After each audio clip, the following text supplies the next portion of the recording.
Praise the lord. ప్రియులరా, ఈ యొక్క ఉదయకాల సమయంలో దేని వాక్యాన్ని చదువుకుందాం.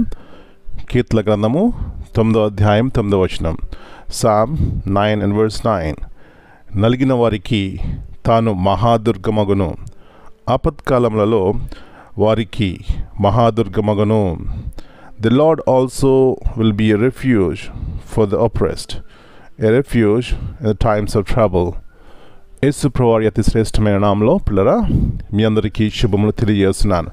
మరి యొక్క నూతన ఉదయకాల సమయాన్ని బట్టి దేవునికి కృతజ్ఞతాస్తులు చెల్లించుకుందాం.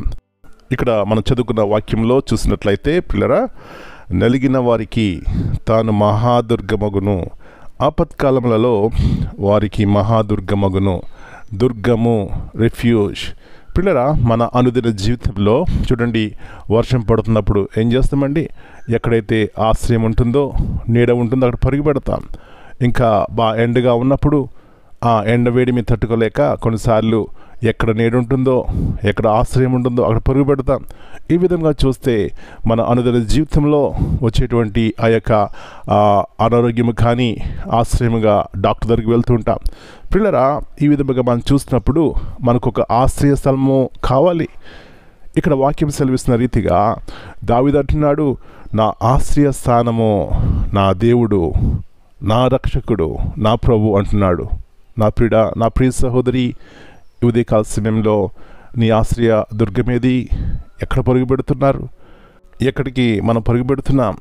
ఒకవేళ ఈ మహోన్నతుడు మహాదుర్గమైనటువంటి జీవము గల దేవుని యొక్క చేతి క్రింద, అబలిష్టమైన చేతి క్రింద మనం ఉన్నట్లయితే ఎంత క్షేమము, ఎంత నెమ్మది, ఎంత ఆరోగ్యము, ఎంత మనశ్శాంతిని కలిగి ఉంటాం.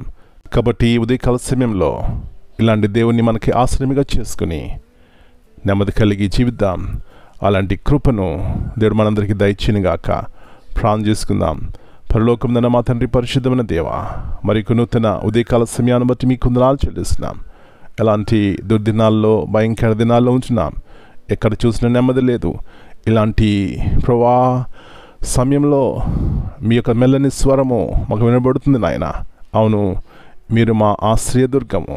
ఎక్కడ పరుగు పెట్టగలం ప్రభా? కొన్నిసార్లు దిక్కుతోచని స్థితిలో ఉన్న మా జీవితాలకు ప్రభా మీరే మాకు ఆశ్రయముగా ఎలాంటి మేలు ఉపకారాలు మీరు చేస్తున్నారు. మీకు వందనాలు చెల్లిస్తున్నాం. తిరిగి జ్ఞాపకం చేసుకుంటున్నాం. దావీదుకున్నటువంటి మహాదుర్గము, మహాశ్రయం మీరై ఉన్నారు కాబట్టి తన జీవితకాలం అంతా కూడా ఎలాంటి జీవితం కలిగి ఉన్నాడు. ఈ ఉదయకాల సమయంలో మా పిల్లలందరూ దర్శించండి. మీరే వారికి ఆశ్రయదుర్గముగా చేసుకుని ప్రభా నెమ్మదిగాను సుఖముగాను జీవించడానికి సహాయం చేయమని మనం మీ చేతిగా అప్పగించుకుంటున్నాం. మీ బలిష్టమైన రెక్కల క్రింద మమ్మల్ని దాయినైనా సహాయం చేయండి. అన్ని సమయాల్లో మీరు మాకు సహాయం చేసి దేవుడు అన్నారు కాబట్టి కృతజ్ఞత ఆశలు చెల్లిస్తూ మమ్మల్ని మీకు సమర్పించుకుంటూ మీ వాగ్దానాన్ని మా జీవితంలో నెరవేర్చమని యేసు ప్రభువారి అతి శ్రేష్టమైన ఘనమైన నామమును బట్టి ప్రార్థన చేస్తున్నాను తండ్రి. Amen. Dear brothers and sisters, greetings in the precious name of our Lord and Savior Jesus Christ. This morning we read from Psalm chapter 9:9. The Lord is a refuge for the oppressed, a stronghold in times of trouble. This verse beautifully portrays God's heart for those who are suffering, weak, or facing injustice. The word refuge signifies a safe shelter, a place of protection where someone can hide from danger.